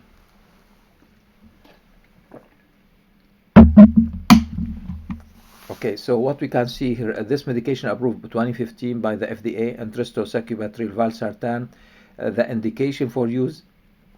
Okay, Entresto reduce risk of cardiovascular death. Now we have another medication. If you remember, we have Finrenone, Kerendia, reduce risk of cardiovascular death, and this medication also reduce risk of cardiovascular death and hospitalization for heart failure in adult patient with a chronic heart failure. For treatment of symptomatic heart failure with a diastolic for 1 year and older. Entresto reduces NT, Pro, BNP, and is expected to improve cardiovascular outcome. So for this reason, even Entresto could be used for pediatric patient with heart failure. So what we have here, the main reason, reduce risk of cardiovascular death, reduce risk of hospitalization in patient with a chronic heart failure. This is the Entresto here. So the Entresto is like important medication, could be used as alternative therapy for ARBs, ACE, and beta blocker.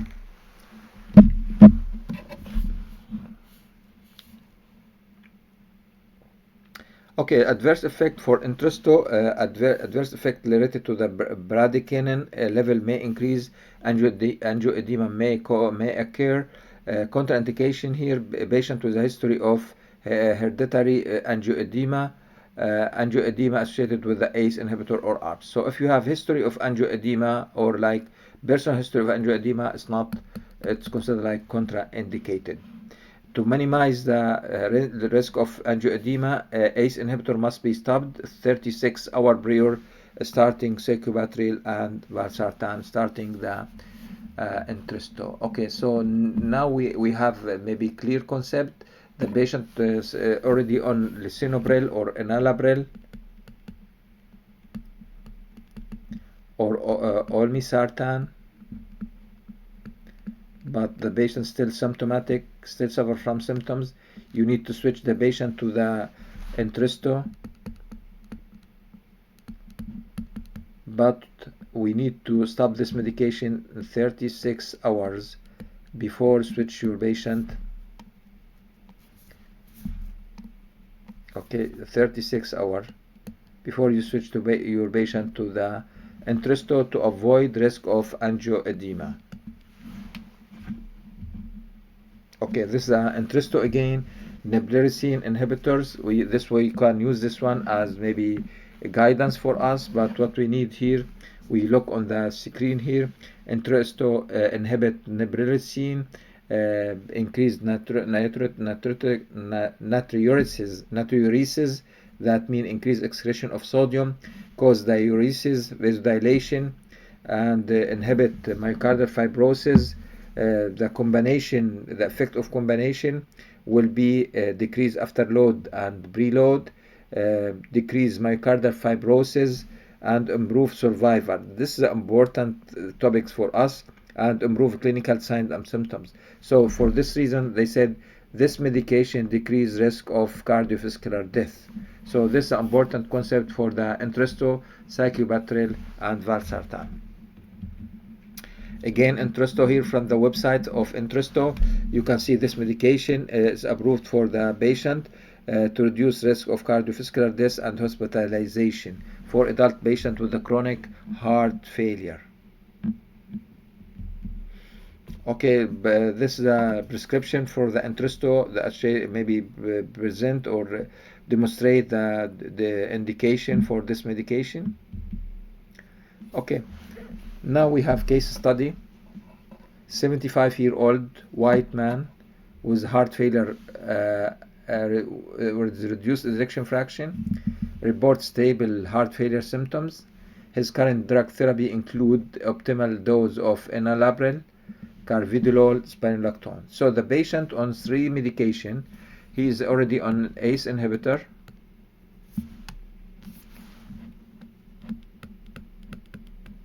He is already on beta blocker, and he is on mineral receptor antagonist. So he is on 3 medication, but he's still having symptoms. So the question, which is the best recommendation to improve heart failure symptoms and survive? Number 1, Start fixed dose of hydralazine isosorbate dinitrate. No. Start Ivabradine. No. Replace enalapril with the sacubitril and valsartan. This is correct. Start digoxin. Digoxin for stage D or stage 4 or class 4. So the correct answer will be switch the patient to the sacubitril and valsartan, but we need to remember here we need to give the patient 36-hour washout before maybe start the Entresto.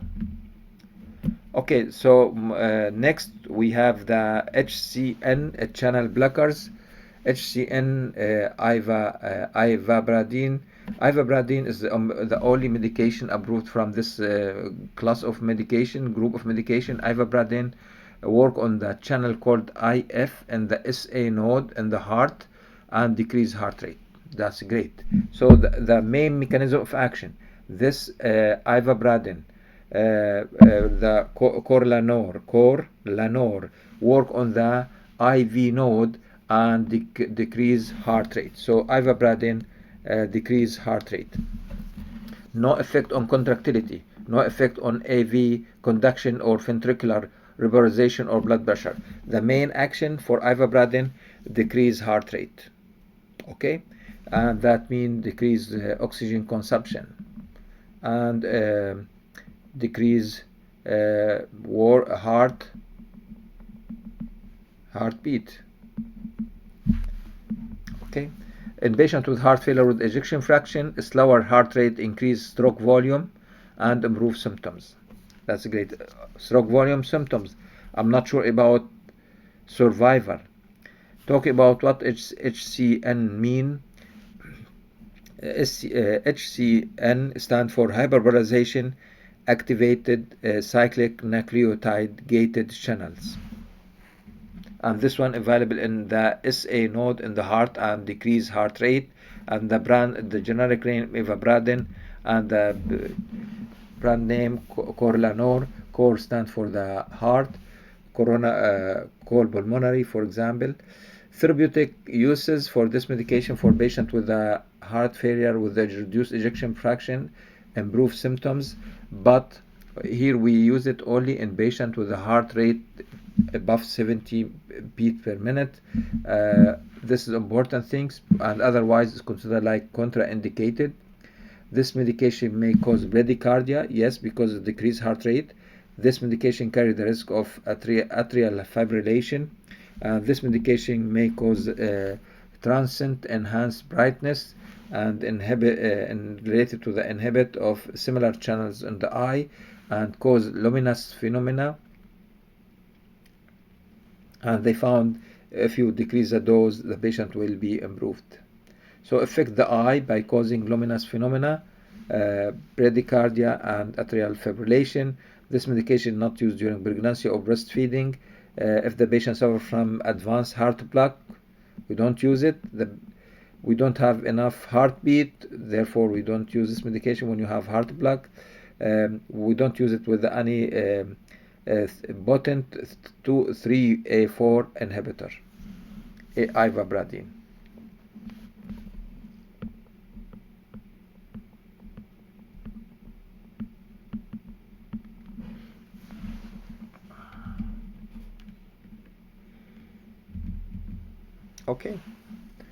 Okay, case study here.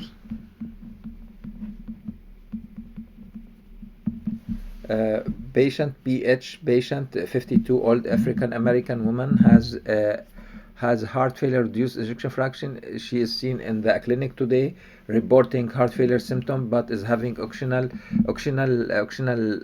peripheral brightness.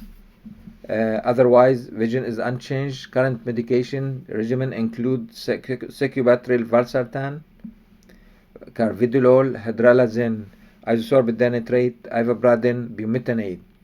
Which is the best recommendation to minimize adverse effect of peripheral brightness? Peripheral brightness. Stop all medication. No, we are not going to stop all medication. Discontinue sacubitril valsartan. It's not the reason. The patient suffer from peripheral brightness, peripheral eye vision brightness. Do nothing. The adverse effect will slowly improve over time. No, reduce the dose of Ivabradine. So if you go to the slide, before the slide, you see here we have the patient suffer from brightness and luminous phenomena, and this will be maybe improved by reducing the dose. Therefore, the correct answer will be reduce the dose of Ivabradine. Ivabradine available in 7.5 milligram tablet. Case study here. Okay, then next medication, and this medication, I'm not sure if you say this medication is new or not. We have to look on the FDA approve if this medication maybe new or not. We can look, me and you together, on the this medication. Give me 1 second.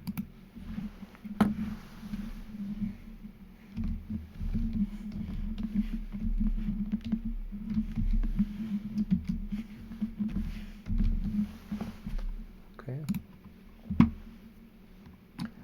This medication for Merck, Vericiguat. This medication approved 2021, Vericiguat. Okay, Vericiguat for Govo, approved by the FDA 2021. This medication soluble guanylate cyclase stimulator, indicated to reduce risk of cardiovascular death and heart failure and hospitalization in patients with heart failure. So Vericiguat is used for patients with heart failure with reduced ejection fraction. Okay, patients with heart failure with a reduced ejection fraction. We have the link here for the company, how this medication work. As you can see, Vericiguat here, considered like activate soluble guanylate cyclase.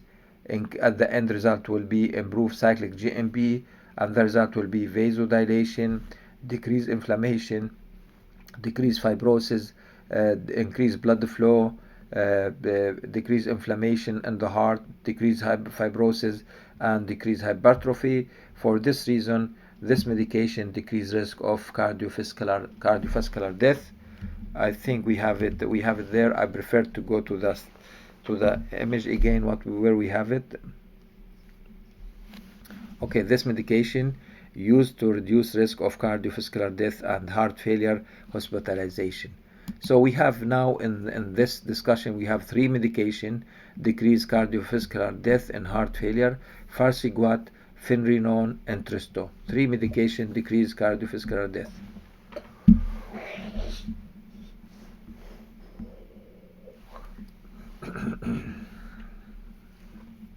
Again, we need to remember how this medication work. Activate the guanylate cyclase, soluble guanylate cyclase, increase level of cyclic AMP, and this will affect the blood vessels, affect the kidneys, affect the heart, decrease inflammation, decrease fibrosis, and cause vasodilation.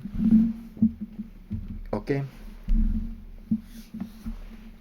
Moving to the next group of medication, we have Vaso and Venodilator.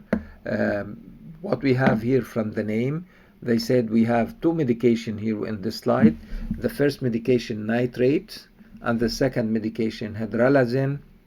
Nitrate commonly used as venous dilators, reduce preload for patients with a chronic heart failure.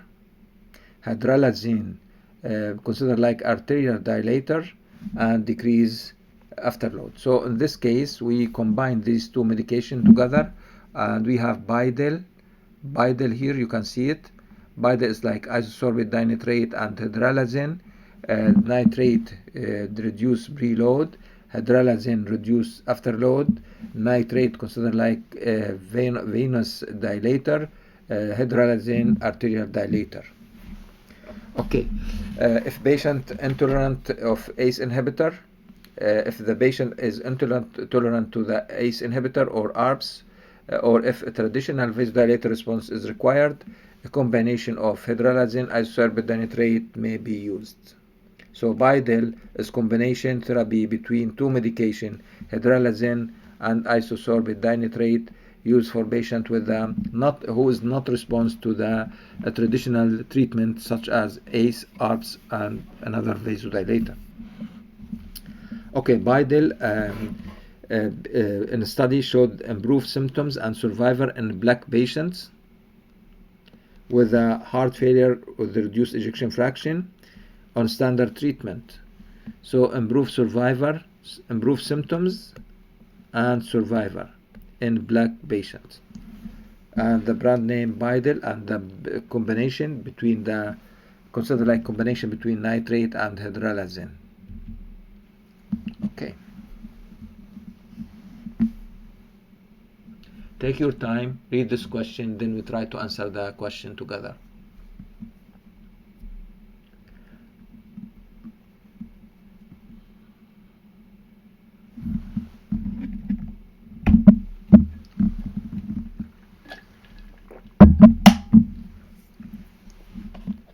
So as you can see here, we have case study for 65-year-old African American who has long-standing hypertension. The patient suffers from moderate heart failure with reduced ejection fraction. His treatment includes furosemide, digoxin. He's continued to having symptoms. The patient suffers from shortness of breath and fatigue and EC fatigue, even if he's on two medication. Which of the following combination has been shown to be useful in this patient? Okay, number one, digoxin, spironolactone. The patient already on digoxin. Furosemide, nesiritide, no. Hydralazine, isosorbate dinitrate, this is correct. Isosorbate dinitrate, propranolol, no. We don't prescribe beta blocker long-acting for patients suffering from heart failure. This is contraindication. Okay. Spironolactone potassium supplement, no. So what do you think here? Can we, for example, if someone say yes, what do you think? I think if you select this answer here, this will be killing mistake here, because spironolactone cause increased level of potassium, and the patient already, and you prescribe potassium supplement to your patient, and the result will be severe hyperkalemia, and this will affect the heart, maybe severe negatively affect the heart. So we don't prefer to prescribe this combination. We don't prescribe two drugs that retain potassium. So the correct answer here will be hydralazine isosorbate dinitrate. Okay. Moving to the next group of medication, we have inotropic drugs. Inotropic drugs, that mean this medication has positive effect on the cardiac contractility, increase cardiac contractility, and the result will be improved cardiac output. So this medication enhance cardiac contractility, please remember that. Positive inotropic agents. So here we are talking about several medications. Number one, digoxin. Number two, dobutamine. Number three, Emleron and Milernone. So we have a group of medication. Okay, how this medication work? This medication enhance heart contractility. Therefore, the cardiac output will be enhanced. Cardiac output will be enhanced. Positive inotropic due to the increased concentration of calcium. Increased concentration of calcium inside the cell will lead to the increased contractility. Okay, this medication on the opposite effect, they found this medication reduced survival, especially in patients with heart failure, reduced ejection fraction, reduced survival. So digoxin reduced survive. Okay, so we need to go back and remember which medication improves survival. Okay, make a list. We have group of medication. Which medication decrease survival? Make a list if we have any. Okay, digoxin reduced survivor. For this reason, these agent exceptions of digoxin are only used for short period of time in inpatient setting. That mean only patient in the hospital. We have three group of medication: digoxin, digitalis glucoside. We have digoxin. Digoxin mechanism of action inhibits sodium potassium ATPase. Beta 1 adrenergic agonist, dobutamine. Okay, this medication used for acute heart failure, dobutamine, and stage 4 heart failure. Okay, acute heart failure, stage 4 heart failure. Phosphodiesterase inhibitor, Emrenone and Milernone, and this used for patients with refractory heart failure. So for this reason here, it's very clear now for us this medication used, for example, this one for the stage 4. Okay, so what we have here for digitalis, the most widely used digoxin. We need to remember digoxin has low therapeutic index, and we need you to go back and read a little bit about low therapeutic index, which means any change in the therapeutic concentration of this medication may cause toxicity. Therefore, the drug should be monitored during the treatment.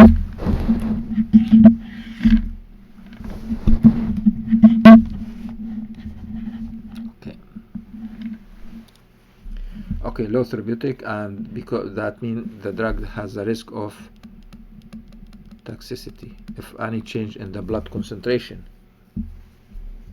Okay, digoxin indicated in patients with a heart failure with reduced ejection fraction who are symptomatic on optimal pharmacotherapy. So the patient already start using the ACE, ARBs, beta blocker, but the symptoms remains. We switch the patient to, or we add digoxin. Digoxin in mechanism of action inhibits sodium potassium ATPase, and this will lead to the increased level of calcium, and this will increase the positive inotropic effect and increase contractility. Slow down the AV node conduction, so that means slow heart rate. Okay, and increase contractility. Please remember these two effects.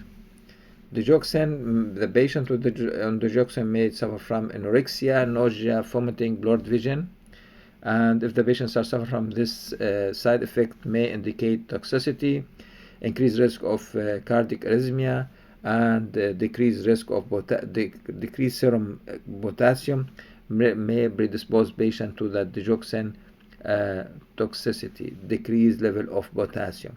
So decreased potassium, decreased level of potassium, increased risk of digoxin toxicity. Okay, now the patient suffer from let me say we have the case, and the patient already on digoxin, and the patient for some reason takes several tablets by mistake of digoxin, and the patient suffer now from digoxin toxicity. Which medication could be used to save life, to save this patient life? Okay,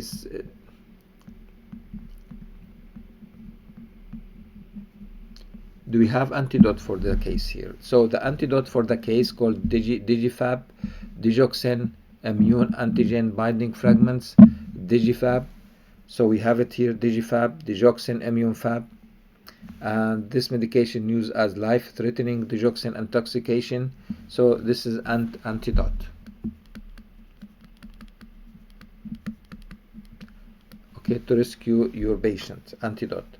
Mechanism of action: digoxin bind to the plasma digoxin and eliminated in the urine. So how this medication work? Bind digoxin, the Digivab bind to the digoxin and eliminated in the urine. So this is the mechanism of action. A digoxin antibody fragment bind to the plasma digoxin and accelerate or eliminated in the urine. And Digivab used for patients suffer from digoxin toxicity.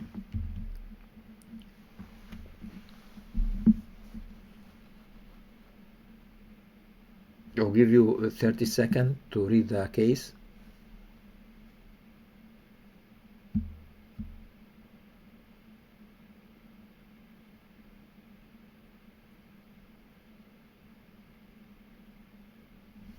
Okay, so we have 5-year-old child suffer from vomiting, brought to the emergency. If you look to what we have here, we have sinus arrest. What happened to the heart rate? We have slow heart rate, so this medication decrease heart rate. This indicate digoxin. An empty bottle of his uncle's digoxin was found, so this is a case of the overdose of digoxin. Which of the following will be the drug of choice to treat this patient? Digoxin antibodies, or lidocaine infusion, magnesium infusion, phenytoin by mouth, or potassium by mouth.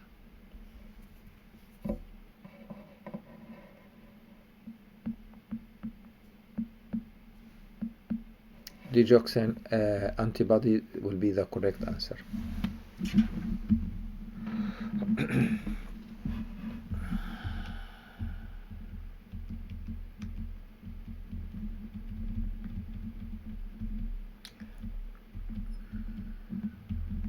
Let us take a break for 10 minutes, then we come back to complete our lecture, and see you then.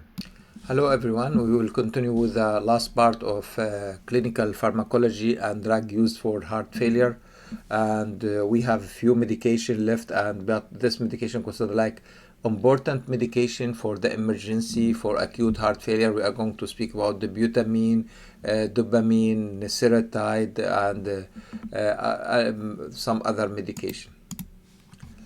Okay, so we start with the first group of medication. We have what we have here: beta adrenergic agonist. We have beta adrenergic agonists. We have the butamine and dopamine, and these two medication improve cardiac performance, and this medication causing positive inotropic, mean enhanced contractility, and cause vasodilation, decrease preload and afterload. So two main effects: positive inotropic and decrease preload and afterload by increasing contraction and enhance calcium entry to the cells.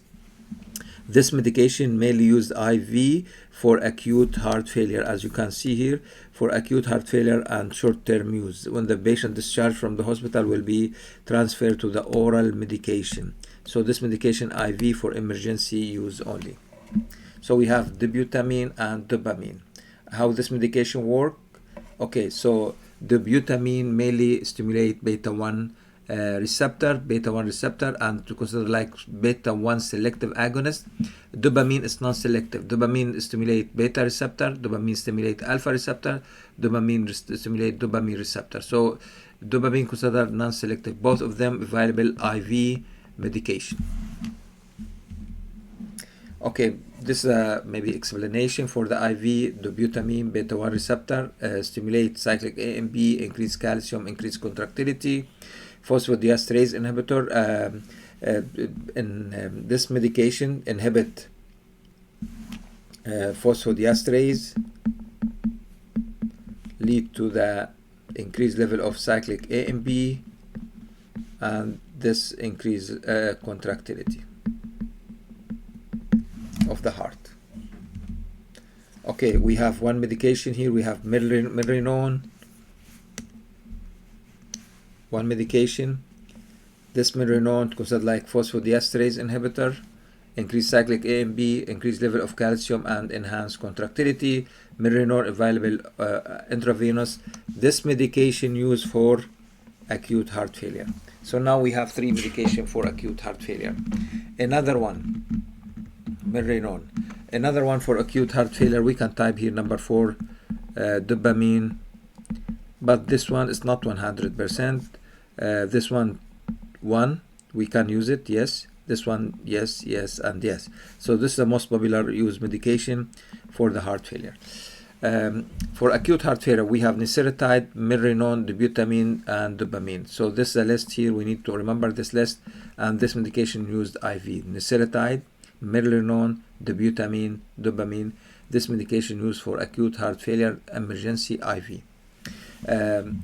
How this medication work? Niseratide, this medication available IV, short half-life, worsen renal function, This medication prescribed to the patient suffer from acute decompensated heart failure, for acute heart failure. IV diuretic, utilized to reduce preload. When IV diuretic is minimal effective, we use Niseretide as an alternative treatment. So Niseretide considered like strong diuretic. So when the IV diuretic is not effective, well, the alternative will be Niseretide, because enhance bind to the BMP, natriuretic peptide, enhance, and it cause vasodilation and diuresis. Niseretide, Natricor, injection.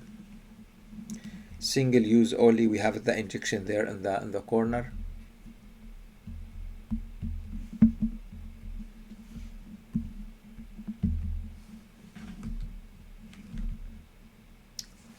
Okay, give me 1 second.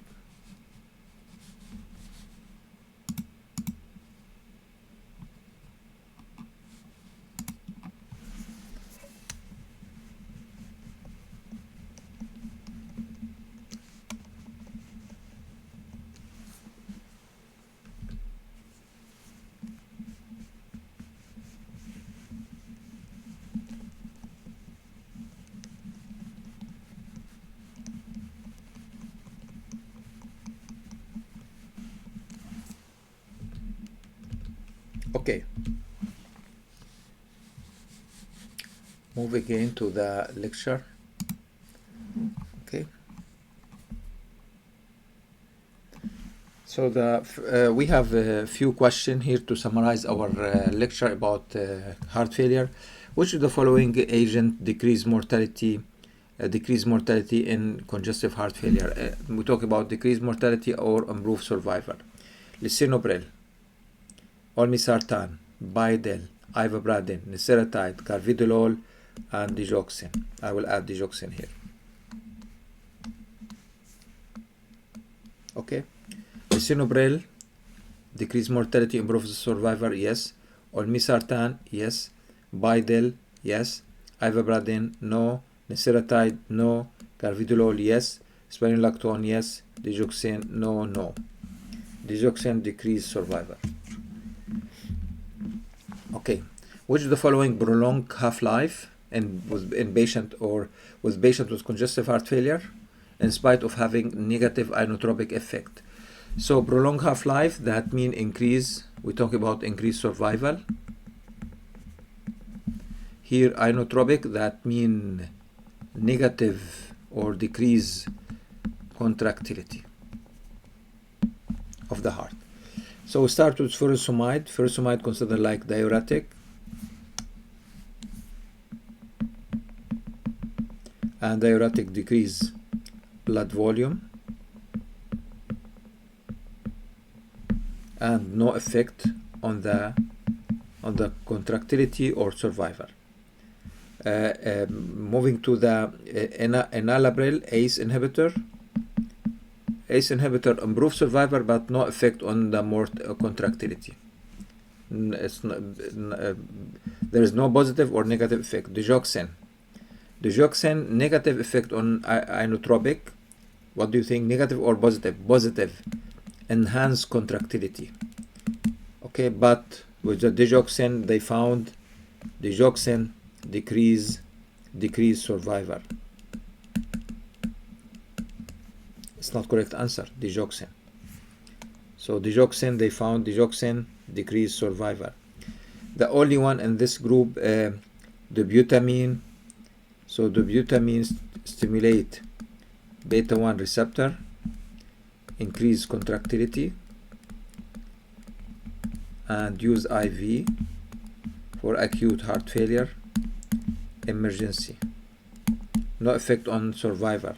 The correct answer will be Carvedilol. Carvedilol prolong survival and decrease contractility.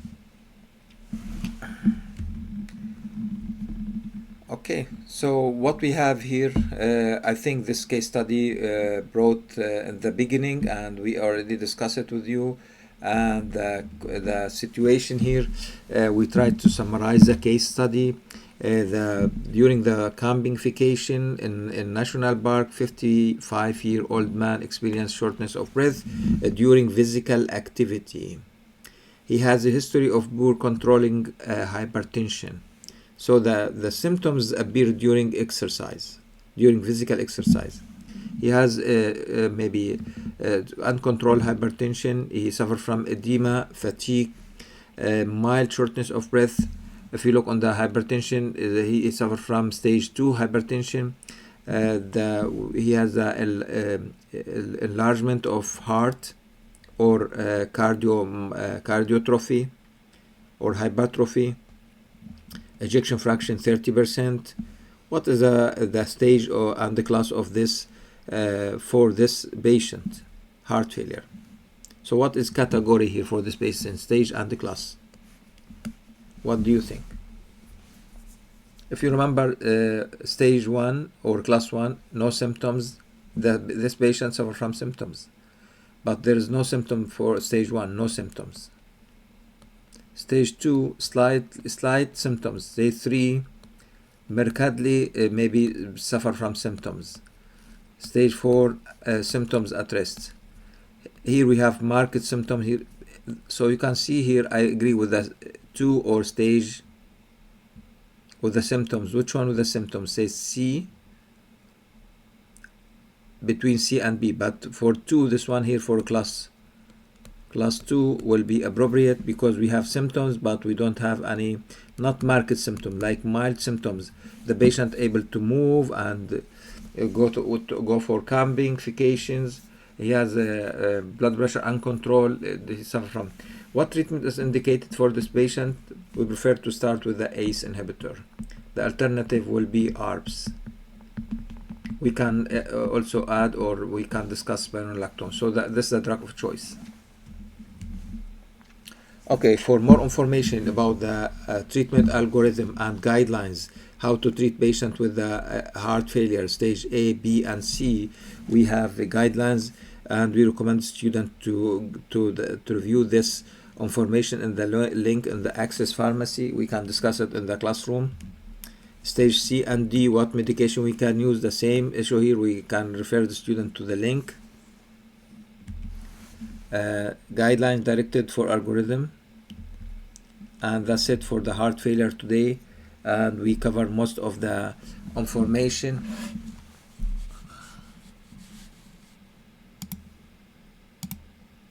Okay, thank you everyone for listening to this important lecture about clinical pharmacology and drug use for heart failure. We cover the definition, the pathophysiology, the symptoms, diagnosis of heart failure. Then we went in depth with the pharmacological approach, how we can treat the patient. We discussed the ACE inhibitors on the renin-angiotensin system. Then we discussed the ARBs. Then we discussed the spironolactone antagonist, moving to the beta blockers, to the diuretics. We discussed the difference between loop diuretic and thiazide.